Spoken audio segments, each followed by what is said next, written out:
Welcome back to the Be Real Well podcast. And I'm Kim Van Dessel here with Claire Brinson.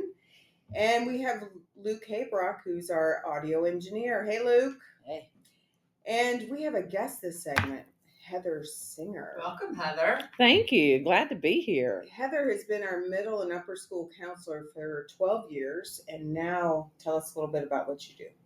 Well, I actually went over into the classroom last year. So I'm a full-time teacher and the Dean of Student Life here at Westchester. And I like to say that I teach all of the courses that help our students have a better understanding of how to be a well-functioning adult. So I teach U.S. government, personal finance, marketing, economics, AP psychology, and so forth. So, yeah. I don't know that I'd want to be doing that right now. That is amazing. Well, we're getting together today to talk about social wellness. The holiday season is coming, and whether or not you observe any special traditions this time of year, I feel like the holidays will come and find you. Don't you guys think? Whether it's like a coworker gathering, neighbors, family, friends. Absolutely. I feel like everybody, his calendar's already filling up, right? It's so true. Yes. Yeah. And we haven't even hit Thanksgiving. No, we haven't. And sometimes when the holiday season rolls around, you can start to have little prickles of stress. Well, because I also think it's a challenging time because it's not only, it's stressful for many reasons, for whatever it is that you celebrate or not celebrate. It can be, do I have the right gift? Do I have the right outfit? Do I have, and then as moms, we're doing it for our whole family and plus some, right? So today we think that might be a good idea to talk about, well, how can we take the stress out of it? And maybe we maybe we think about, what do we actually have control over? Not much. That's kind of a fantasy, isn't it? The only thing we really have control over is ourselves. That's true. At school, in our Westchester community, we have our code of conduct that we kind of use in every situation, social, athletic, in the classroom, to conduct ourselves. Right. And not just the students, as adults. Adults too. We do it too. Yeah, for sure. So we were thinking, isn't it the perfect thing to use kind of to guide us through the holiday season as well? Absolutely. I think that's a great idea. Yeah, so then it's like, just think about all the different ways that we can relate to our code of conduct just with the holidays. So why don't we go through the different points of the code of conduct and see how they can help us in our different holiday gatherings? Okay, well, the first one I know that we have is speak honestly and positively.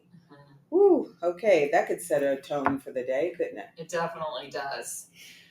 It's really easy, unfortunately, sometimes to relate to people through complaining or different things like that.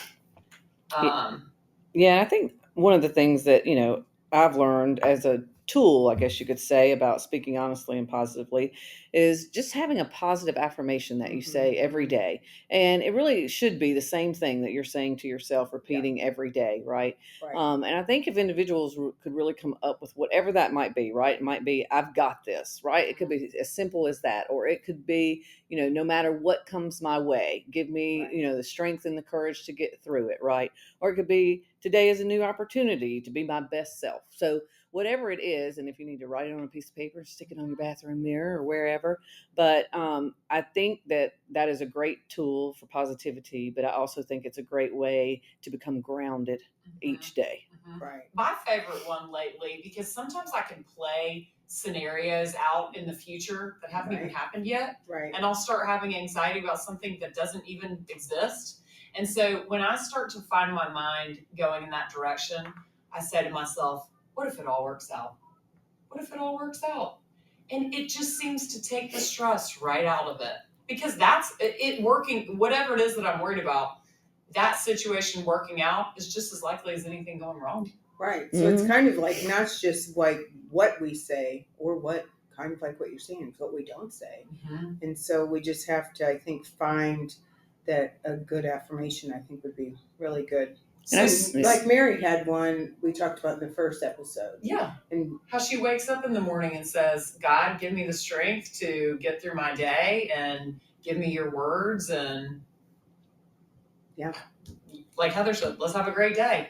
Mm-hmm. So not just speak honestly and positively, but bring that energy to the situations that you're going to be in as well. yeah. And I think when we talk about the holidays, a lot of this is worrying, right? People are Yes. worrying about the holidays, worrying, have they invited enough people? Have they invited everybody that they were supposed to? Have they ordered enough Christmas or holiday cards or whatever it might be, right?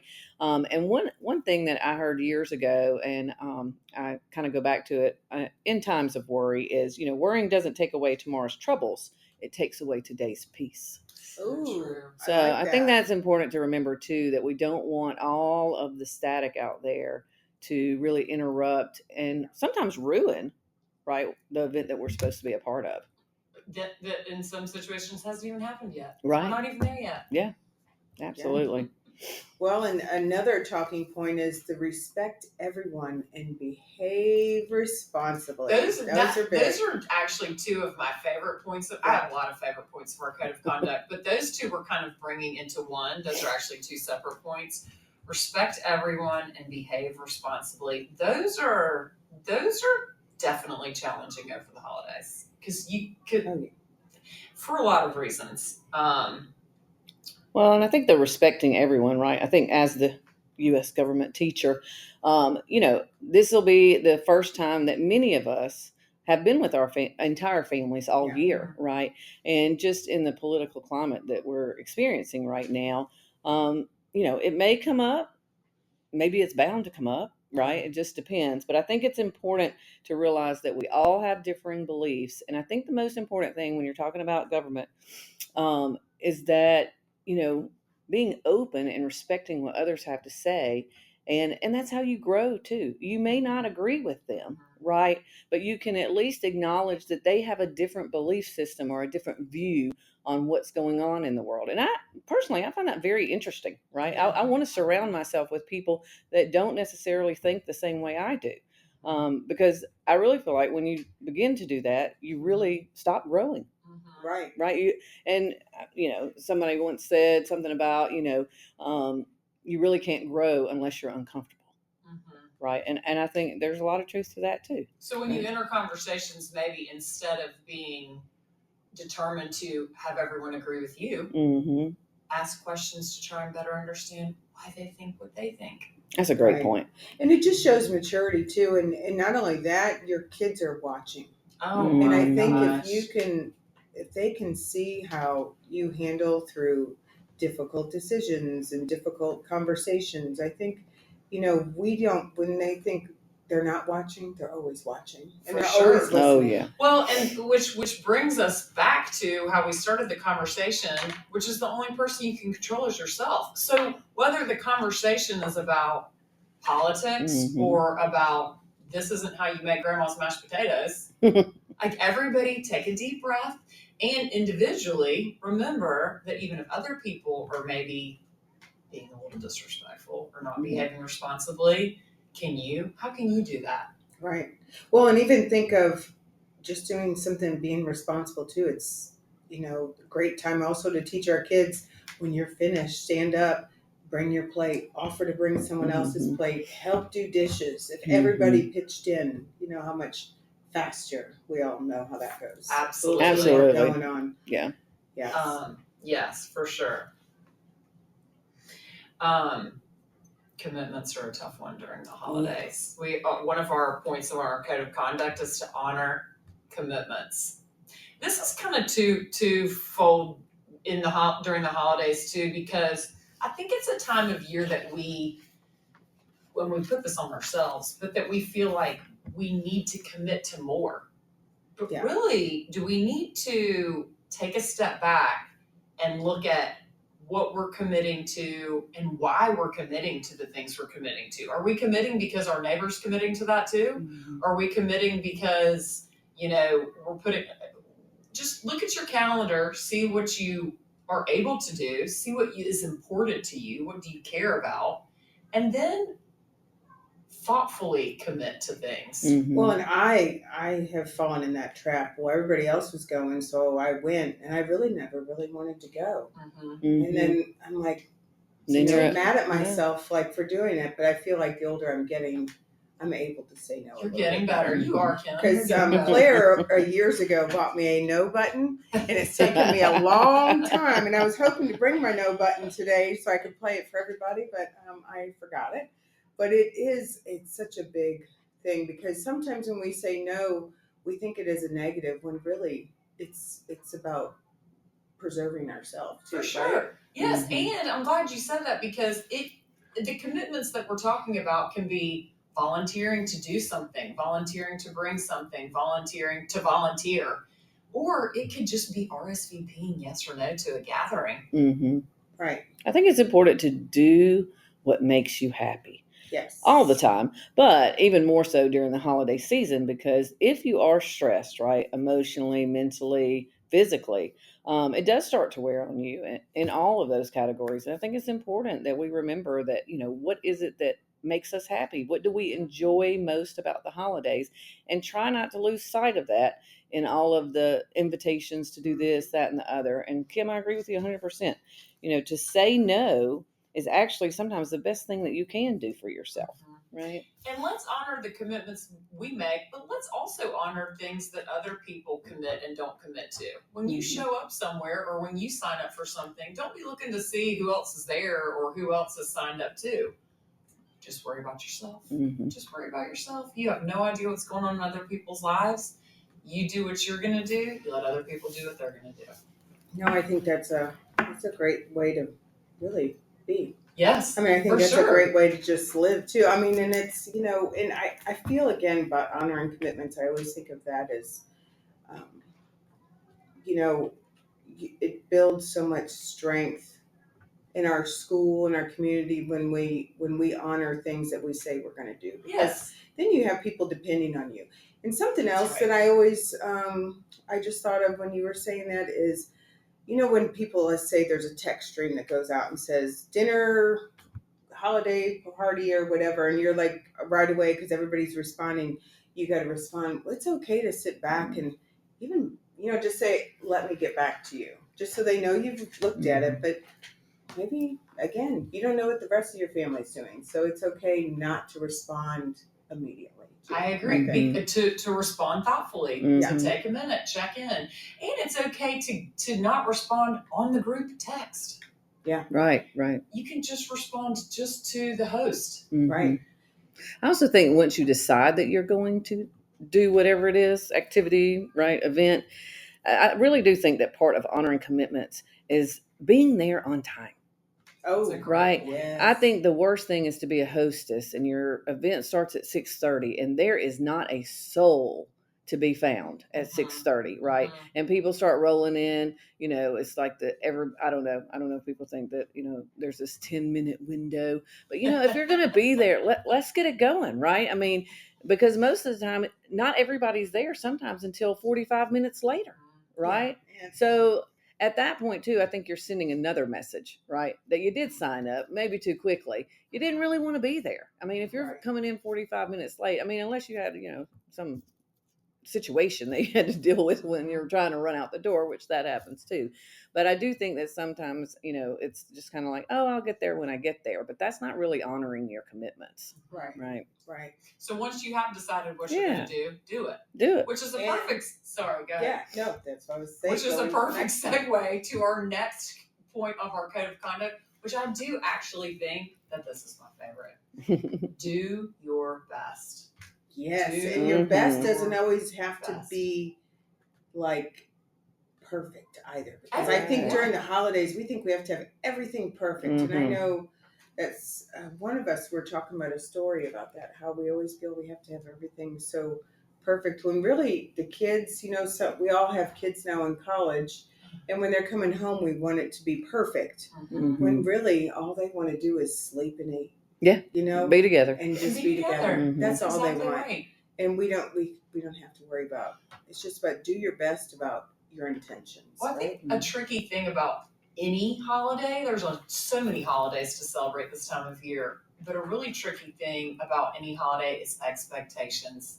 Mm. Expectations we have of ourselves, expectations we have of others. Expectations are future resentments. I read that somewhere. Oh, I like that. Expectations are future resentments. You're and right. really, if you're living in the moment, you don't have expectations because here you are right now, right? And I think we've talked about that. Remember, I think it was last summer we were talking about the expectation of I had to let go of expectations because I thought it was going to be this amazing thing when my kids came home and we were going to do all these things. And You taught me that. You taught me that too. Yeah, well, because I had to live through it, and it was hard. But that's why I think do your best is so important because you have to recognize do your best means, to rise to the level that you can rise to, but it doesn't say be perfect. Right. And everyone's best is different. Everyone's best is different depending on what they're working on right at that moment. I think. Sorry. Go ahead. No, I was just going to say we have to do our best, but we have to also give ourselves the break that our best isn't perfection. Right. Yep, absolutely. And I think, Mel Robbins, I just love that Let Them Theory book. But when you were talking about, control and, what you can control and what you can't control. And I think, we also have to remember we cannot control anyone but ourselves. Correct. Right. So I think, and she talks a lot about that if you, need a good read. But I think that it's a really good point because we have these expectations, right? And then they fall through. And we're also trying to control other people, how they feel, how they act. And we can't do it. We can't do it, right? It's not going to work out. And I feel like every episode we say it, but it's so true. Give yourself grace. We all have to learn to do that a little bit better. Because sometimes you try to do your best and it just is a disaster. It might not work out the way you want. That's right. And that's okay. And I think also what you said earlier about, this time of year we're with family and our kids are watching. Our kids are watching what we do and how we react to things. So if we do something and it does turn out to be a disaster, okay, let's respond to that in a way that we'll look back on and be proud. Right. Mm-hmm. Well, and that kind of goes now to our next one is forgive easily. That one I think it's tough for many of us. I think that's the hardest point. I think that is really hard. And I know, they always say when you forgive, it just gives you freedom, right? You just feel this release and it's, you're not carrying so much weight on your shoulder. And it allows you to have better relationships with people. And sometimes you grow through forgiving and going through hard things. But I know sometimes it's not always easy, like especially during the holidays, if there's been some conflict and how to handle situations. Mm-hmm. And because the holidays are traditions, they carry the past with them. So you arrive to this place or you arrive with a certain group of people and you immediately think about all the times you've been there before.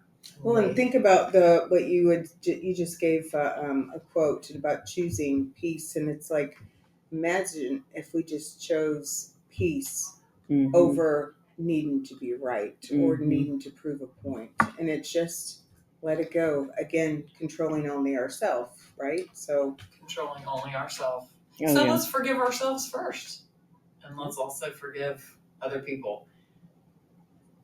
Yeah, and an example of that, we have some folks in our family who are notoriously late for everything, not just for Thanksgiving and holiday meals, but they're late for everything. And so, for the first several years as an adult, lots of us, including myself, would become irritated, right? It's like, okay, you said lunch was at 12:30. It's now 1:15. They still aren't here, but we're waiting.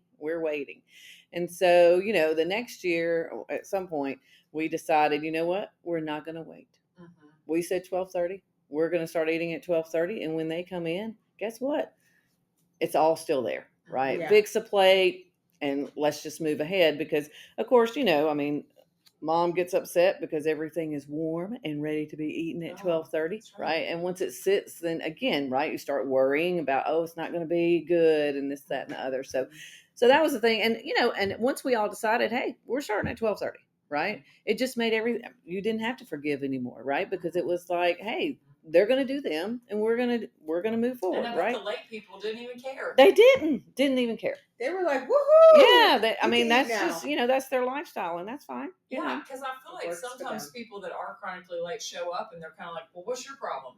Yeah. Why are you so irritated? Yeah, that I'm and some late? of them are like, why did you wait? Right? I mean, they'll say, well, y'all shouldn't have waited on us. It's like, well, so yeah. You just breathe deep. Right. And then we have our next one would be serving others. This is my favorite another code of conduct is serving others, and that could be inside or outside of school, the home. I think, like with anything else important, serving others starts with the people closest to you. Like around the holidays, I think we think that serving others needs to be these grandiose gestures of making sure you contribute to every single toy drive and canned food collection, and which are fabulous things. Like I think we should definitely consider those too, but also doing for the people that are closest to you, that you live with every day, that you see every day. I'm thinking about my husband right now. Like instead of giving them all your frustration that comes with the holidays and all your short temper, be the first to do something for them. It's a great idea. I really like that. I think, the thing about serving others and gratitude and so forth, and it could be, like you said, it doesn't have to be actually, you being a part of a toy drive or whatever it might be, right? And we do several things here on campus, right? Our middle school has I would say a very elaborate serving others, plan each year on how their students are going to do that and travel to different places and so forth. And our lower school and upper school as well, they give in various ways, mostly, through some type of event, the CARES Cruise, something like that, which I think are great experiences. But I will say, we went one time as a family and served. And, it's a different experience, right? And just being a psychology major, teacher, whatever, it does raise your endorphins, right? Your natural endorphins. And that's just natural happiness, right? Serving others just gives you this feeling, right, of happiness. And I think it's really important that, more so during the holidays than any other time, right? That we do give back. I mean, it's great to serve others throughout the year, but the holidays, I think, are a tougher time for folks, especially if they can't afford, to purchase toys or clothing or whatever. So I would certainly encourage everybody that's out there listening to consider doing some type of service this holiday season with your loved ones or without. Right? I'm so glad you said that too, Heather, about how serving affects us individually. Because the code of conduct, when you look at all of these different points, initially, I think especially students might think that these all exist for other people.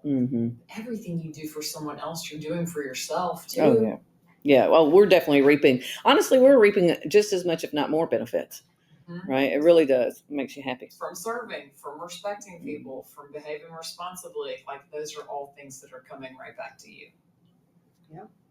Well, and we have our last one, which is coming back to us, is respect your mind and your body. And sometimes that can go right out the window of the holiday seasons, respecting your mind and body, because we want to eat all the treats and we want to stay up late and we want to say it's vacation. I don't have to do those we want to things. skip yoga or Pilates skip walking, whatever. Well, and like you got to remember, you can't pour from an empty cup, right? No. So you have to really fill yourself up again. And it's like socializing is draining, whether they're with your most loved people, it's still draining. And you got to take care of the mental part as well. So remember to prioritize taking care of yourself during this time. I think honestly, that could almost be, you could tie in respect your mind and body with honoring your commitments. Like when you do sit down to look at your calendar to commit to things, commit some time to yourself.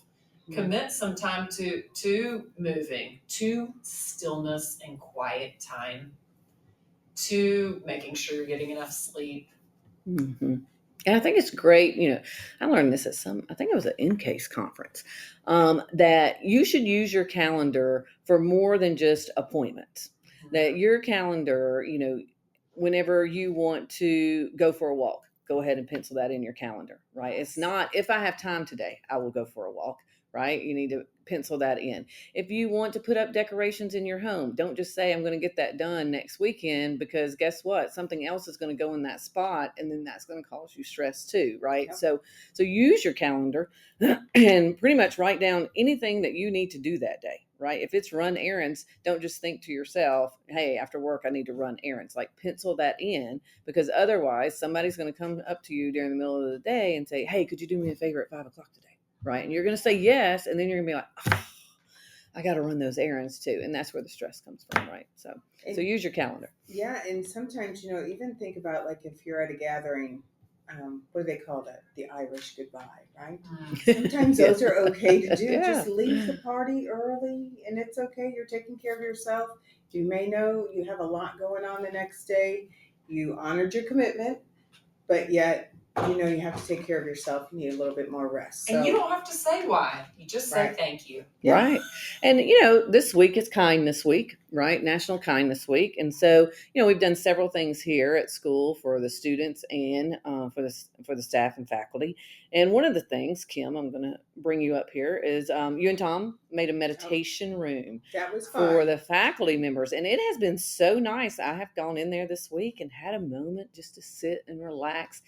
And so I think that, again, we need to remind ourselves, right, that it's good to sit, relax. It's necessary. Well, Yes. and I've seen, like, computers and all that kind of stuff left in there, and I'm hoping those computers aren't being opened, because the whole my idea of a God. meditation room yeah. is really it's just be quiet with yourself, Mhm. right? You're taking care of yourself. And when you first start to do that, it's really difficult.